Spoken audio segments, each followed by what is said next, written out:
Hello and welcome back to my channel. Today we are going to discuss the first unit, and there is two topics of the first unit that I couldn't describe and explain in the previous video, but I have described the first one, which is concept and definition of health. Today I'm going to be discussing the second and the third one, which is cross cultural perspective of health and health illness continuum. If you haven't yet subscribed to my channel, then consider subscribing. And now let's start.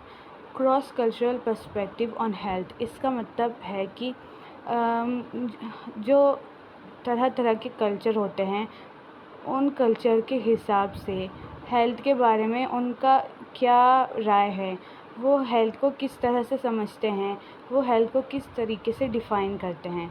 Cross cultural perspective में यही बताया गया है। Perspective मतलब किसी के विचार, और क्रॉस कल्चरल इसमें क्रॉस कल्चरल का मतलब ये है कि हर किसी कल्चर के पर्सपेक्टिव बताए जाएंगे हेल्थ के बारे में, किसी एक के नहीं। जैसे वेस्टर्न पर्सपेक्टिव जो वेस्टर्न तरीके से है, ईस्टर्न पर्सपेक्टिव में इंडिया को, और जो एशियन कंट्री है उनके पर्सपेक्टिव ऑन हेल्थ डिस्क्राइब किए गए हैं, और फिर अलग से Indian perspective on health describe किया गया है, क्योंकि हम इंडियन हैं। तो सबसे पहले the way in which health is defined और परसीव्ड में वेरी बेस्ड ऑन कल्चर, यानी जिस तरीके से हेल्थ को हम समझते हैं और उसे जानते हैं, वो कल्चर के हिसाब से अलग अलग हो सकता है। किसी कल्चर में हेल्थ को किसी अलग डेफिनेशन देते हैं, और दूसरे कल्चर में हेल्थ को अलग डेफिनेशन देते हैं। तो सबसे पहले हम डिस्कस करेंगे वेस्टर्न पर्सपेक्टिव।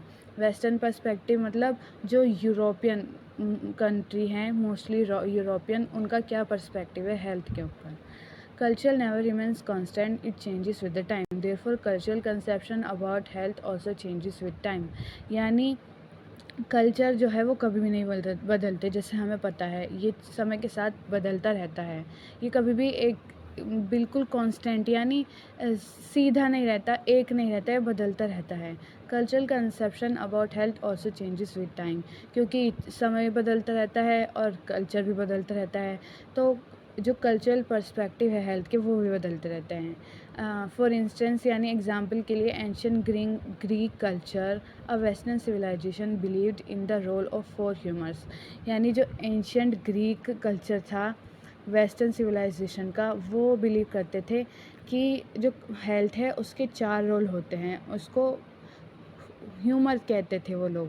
हेल्थ के 4 रोल होते हैं जिनको वो ह्यूमर कहते थे। वो कौन से थे? Blood yellow, bile black bile and phlegm in our health and investigated health as a whole।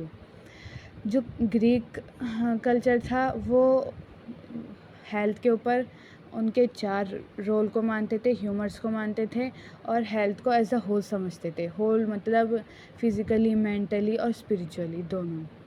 अब दूसरा है Hippocrates one of the renowned scholar of ancient Greek. यानी जो ग्रीक एंशियंट का मतलब बहुत पुराना है, अब जो उनके बाद आए उनको बोलेंगे हिपोक्रेट्स।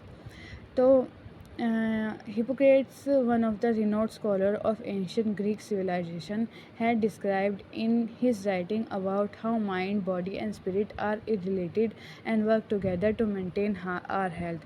Hippocrates ने कैसे समझा हेल्थ को कि हमारा माइंड, हमारी बॉडी और हमारी जो आत्मा है, हमारी स्पिरिट, वो एक दूसरे से रिलेटेड है, सब एक दूसरे से जुड़े हुए हैं और मिल के काम करते हैं हमारी हेल्थ को मेंटेन करने के लिए। However with the passage of time and specially after renaissance, the scientific revolution led to considerable development in the physical medicine. यानी रेनेसा के बाद जो साइंटिफिक रिवोल्यूशन हुआ उसको ज़्यादा समझा जाने लग गया अपने हेल्थ के केस में। यानी रिनेसा के बाद ये जो भी ग्रीक और हिपोक्रेट्स की मान्यताएं थी, जो परसेप्शन थे हेल्थ के बारे में, उनको लोगों ने मानना कम कर दिया। और जब से साइंटिफिक रिवोल्यूशन आया तब भी हम हेल्थ के लिए किसी हकीम या फिर किसी वैद्य के पास नहीं जाते, हम सीधा डॉक्टर के पास जाते हैं। तो उसी को बताया जा रहा है कि अब हम साइंटिफिक रिवॉल्यूशन के बाद साइंटिफिक रिसर्चेज और मेडिसिन को ही माना जाने लग गया हेल्थ के लिए, इसको कंसिडर करने लग गए लोग। The explanation of the illness become more scientific and psychological based. अब साइंटिफिक रिवॉल्यूशन के बाद हेल्थ की जो डेफिनेशन थी वो ज़्यादा साइंटिफिक हो गई और साइकोलॉजिकल भी हो गई। Further, during the 17th century, French philosopher René Descartes' philosophies about the dualism of mind and body influenced contemporary and later philosopher and scholar alike. फिर उसके बाद फ्रेंच फिलोसोफर आए जो फ़िलोसफी करते थे, उन्होंने वो एक हेल्थ के ऊपर न्यू पर्सपेक्टिव लाया, dualism of mind and body. As a result of this, Western medicine started considering the mind and body as entirely separate entities. इसके बाद जो वेस्टर्न मेडिसिन होती थी, यानी जो यूरोपियन कंट्रीज़ थी, उन्होंने माइंड और बॉडी को अलग से हेल्थ के पर्सपेक्टिव से हमारे दिमाग और हमारे शरीर को अलग एंटिटी समझने शुरू कर दिया, क्योंकि साइंस तो सबको एज अ होल समझता है, लेकिन उन्होंने इसको अलग ही तरीके से समझा और इसलिए पर्सपेक्टिव लोगों के अलग अलग ही रहे हैं हेल्थ के ऊपर. The theory of dualism is responsible for the idea of viewing the human body as a machine. Dualism का जो आइडिया था उसके हिसाब से ह्यूमन बीइंग को हम इंसानों को एक मशीन की, हमारी जो बॉडी है उसको मशीन की तरह समझा जाता है, और and is known as the reductionist और मैकेनिस्टिक्स व्यू पॉइंट, और इसको रिडक्शनिस्ट व्यू पॉइंट से देखा जाता है.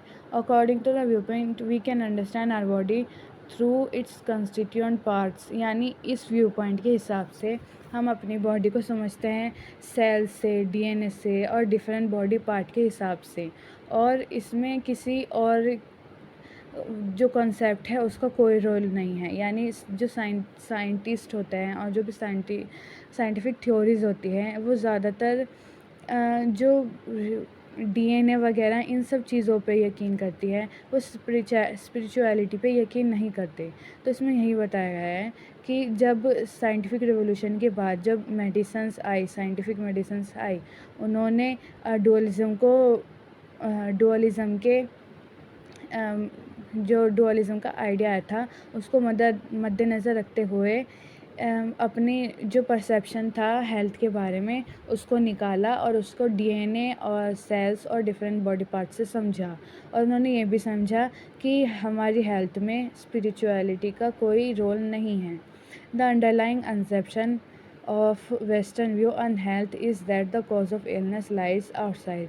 और इस कंसेप्ट के हिसाब से जो हम बीमार होते हैं वो हमारे बॉडी के जो बाहर कीटाणु होते हैं उनकी वजह से बीमार होते हैं, और जब इन कीटाणुओं को हम रिमूव कर देंगे तो हम अपनी जो ऑप्टिमल हेल्थ है वो अचीव कर पाएंगे.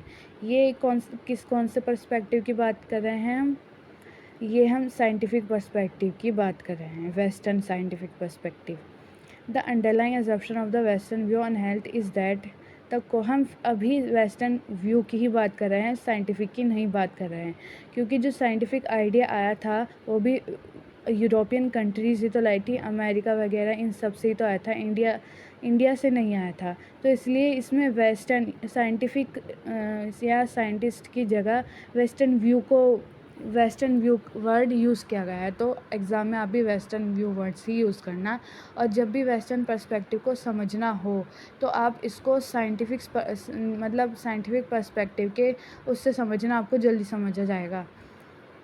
तो further its germs and bacteria removal will lead to the achievement of optimal health. यानी जैसे अब समझा जाता है कि जब हम बीमार होते हैं तो हम जो हमारी बॉडी के बाहर कीटाणु होते हैं उनकी वजह से बीमार होते हैं, जब वो कीटाणु को हम रिमूव कर देंगे तो हम ठीक हो जाएंगे. Thus it can be concluded that the western system of medicine treats patients only at the physical level. हाँ, हम ये भी इससे निष्कर्ष लिया जा सकता है कि वेस्टर्न पर्सपेक्टिव ने हेल्थ को बॉडी के उससे ही देखा, यानी फ़िज़िकल लेवल पे देखा कि अगर तुम्हारे बॉडी पे कीटाणु लगेंगे और उसको हटा दोगे तो तुम ठीक हो जाओगे। वेस्टर्न पर्सपेक्टिव ने ये समझा और इसी वजह से इस पर्सपेक्टिव ने इग्नोर किया हमारी फीलिंग्स को, बिलीव्स को और कल्चरल बैकग्राउंड को। This view point underpins the medical और biomedical model of health and illness we will discuss in the other unit. Okay, तो अब है eastern perspective on health. Eastern perspective में एशियन कंट्री के बारे में। एशियन कंट्री कौन कौन सी, जैसे इंडिया, चाइना और जापान वगैरह। लेकिन इस बुक में हमें इंडिया और चाइना के बारे में ही के केस में ही ज़्यादा बताया गया है। Eastern perspective refers to the view point of eastern civilisation such as India and China, जैसे मैंने बताया, on health and its related issue. The basic premise of all eastern civilisation is that health is more than just an absence of disease और symptoms. यानी eastern perspective में health को कैसे समझा गया कि इन पर्सपेक्टिव के हिसाब से एक इंसान हेल्थी तब होगा जब उसको कोई बीमारी नहीं होगी। ईस्टर्न पर्सपेक्टिव ने सिर्फ यही समझा, अगर आप हेल्दी हो तो आप एक्सपीरियंस करोगे हैप्पीनेस, वेलबींग, सेटिस्फैक्शन अपनी ज़िंदगी में और अच्छे से काम कर पाओगे। ये कौन सा पर्सपेक्टिव है? Eastern perspective.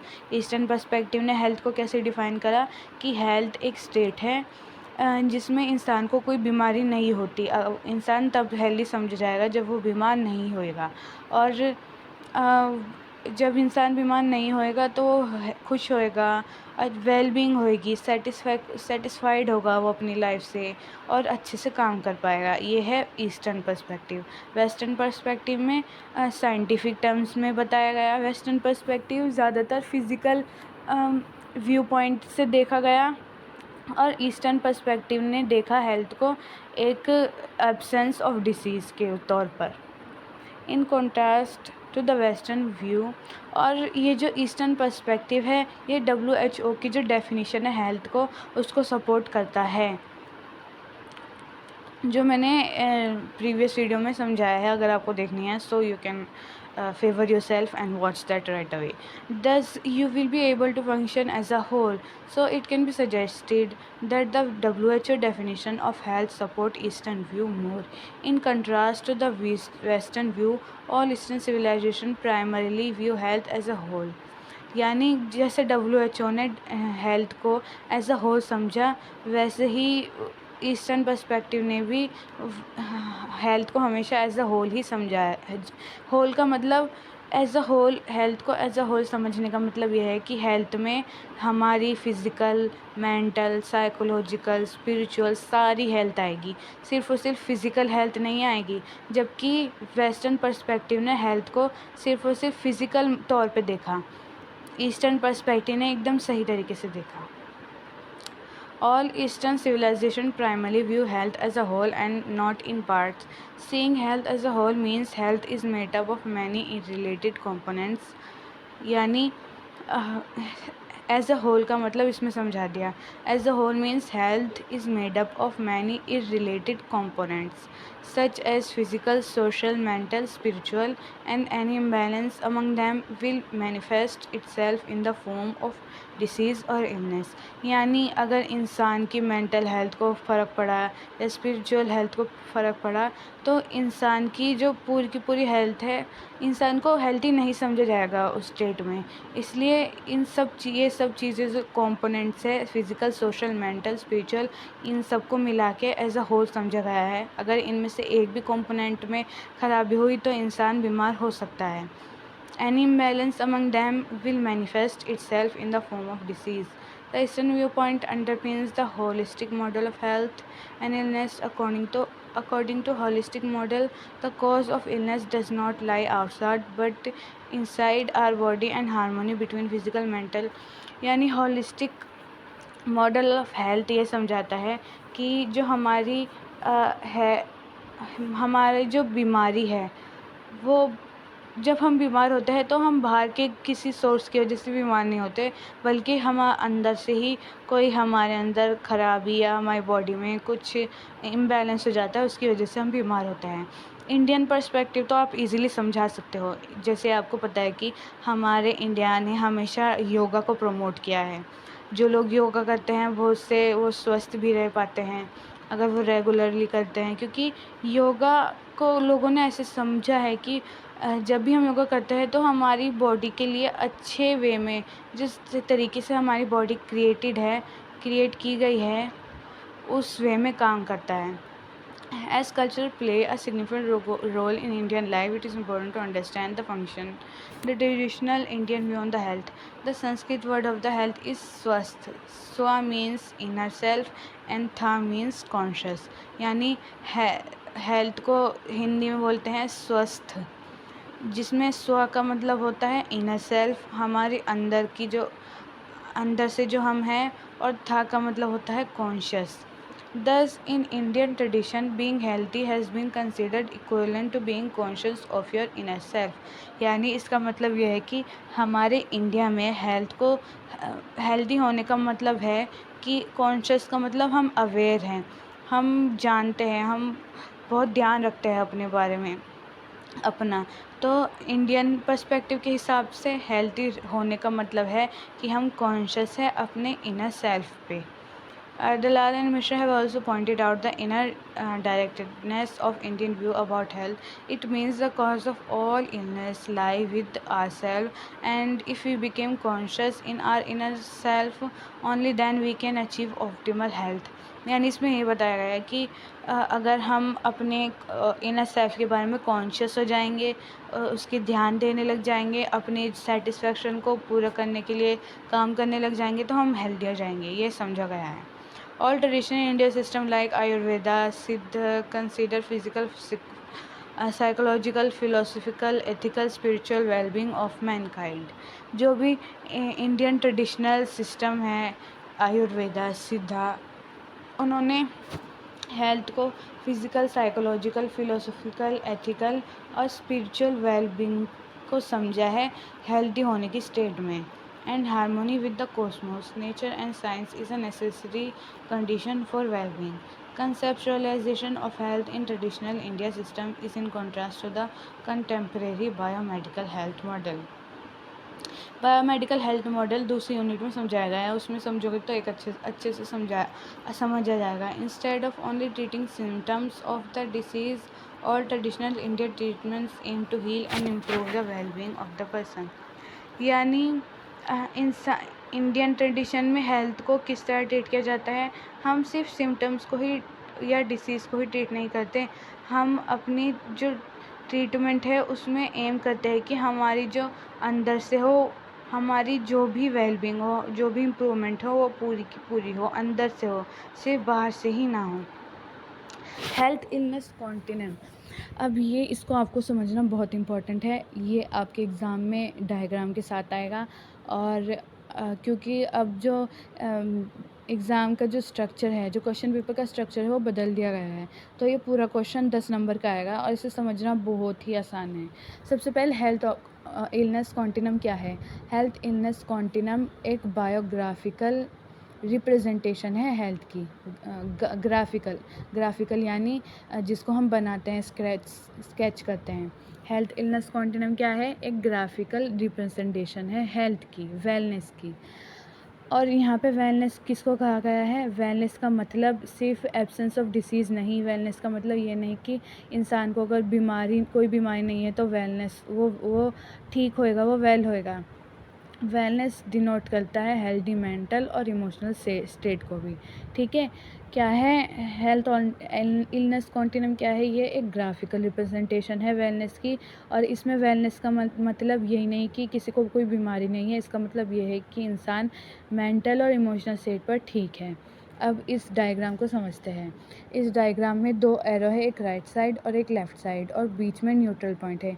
न्यूट्रल पॉइंट वो पॉइंट है जिसमें एक इंसान की वेल बीइंग है, मतलब इंसान एकदम स्वस्थ है, वो अच्छा है और अच्छे से काम कर रहा है, उसकी बॉडी जो अच्छे से फंक्शन कर रही है।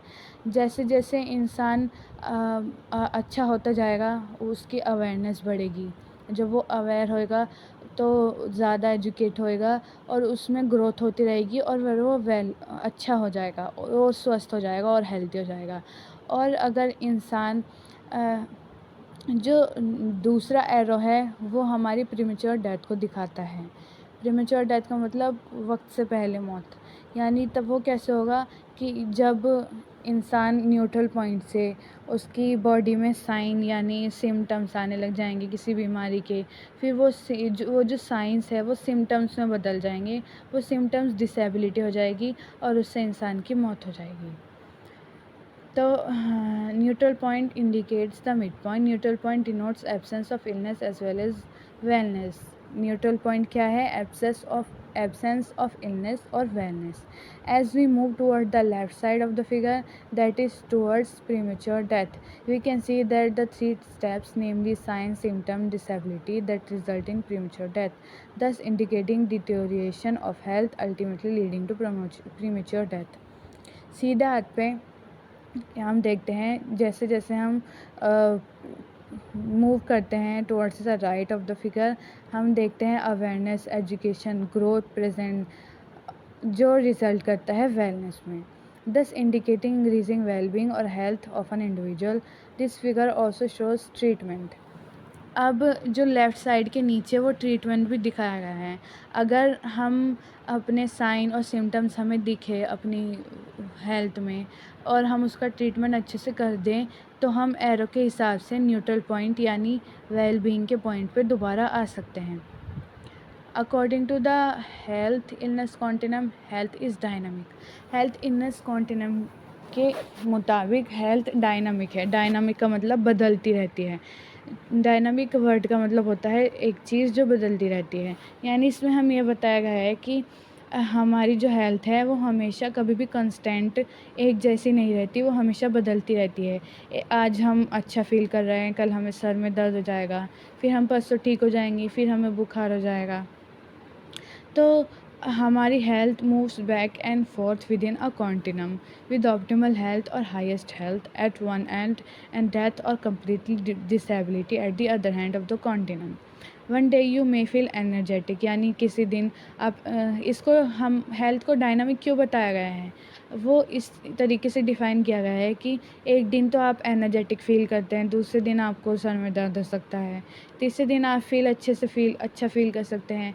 ये सिचुएशन ये सजेस्ट करती है कि जो हमारी हेल्थ है वो कभी भी सेम नहीं रहती, वो बदलती रहती है, वो फ्लक्चुएट होती रहती है throughout one's life. According to this model since our health continuously changes, क्योंकि इस मॉडल के हिसाब से हमारी हेल्थ बदलती रहती है, हमारा जो अडॉप्शन है और रिस्पॉन्स है जो change to that change matter most as it affects our health directly. जैसे जैसे हम, क्योंकि हमारी हेल्थ कंटिन्यूसली चेंज होती रहती है, ये हमारी हेल्थ अफेक्ट भी होती है, डायरेक्टली अफेक्ट होती है जो बाहर के सोर्सेस होते हैं। For the same stressful situation, जैसे एग्ज़ाम्पल की तरफ से समझाया गया है कि किसी एक स्ट्रेसफुल सिचुएशन में एक पर्सन जो रिस्पॉन्ड करेगा पॉजिटिवली भी रिस्पॉन्ड कर सकता है, जबकि दूसरा पर्सन एक बहुत चिंतित फील कर सकता है। तो जो इंसान की जो हेल्थ चेंज होती रहती है वो कभी कभी बाहर के सोर्स की वजह से, जैसे कोई स्ट्रेसफुल सिचुएशन आ गई, अब उस सिचुएशन में एक इंसान है जो बिल्कुल पॉजिटिवली रिएक्ट कर रहा है, ऐसे लोग अनलाइकली होते हैं कि वो जल्दी से बीमार पड़ें। वहीं दूसरी जगह एक इंसान है जो उस स्ट्रेसफुल सिचुएशन, उसकी बॉडी इस वे में रिस्पॉन्ड करती है कि वो बहुत टेंस्ड हो जाता है, एंशियस हो जाता है। The person who responded positively will have better health than the second one. इसलिए ये समझा गया है कि जो पहला पर्सन है जो पॉजिटिवली रिस्पॉन्ड करेगा उस एंशियस सिचुएशन को, उसकी हेल्थ अच्छी होगी उस पर्सन से जो बहुत जल्दी टेंस्ड हो जाएगा, एंशियस हो जाएगा। तो आप मेरे चैनल को सब्सक्राइब ज़रूर करना, क्योंकि ये मेरे को बहुत मोटिवेट करता है और मुझे आगे वीडियो बनाने के लिए और प्रमोट करता है, मोटिवेट करता है। तो आज के लिए बस इतना ही। Thanks for watching and consider subscribing to my channel and like if you desire.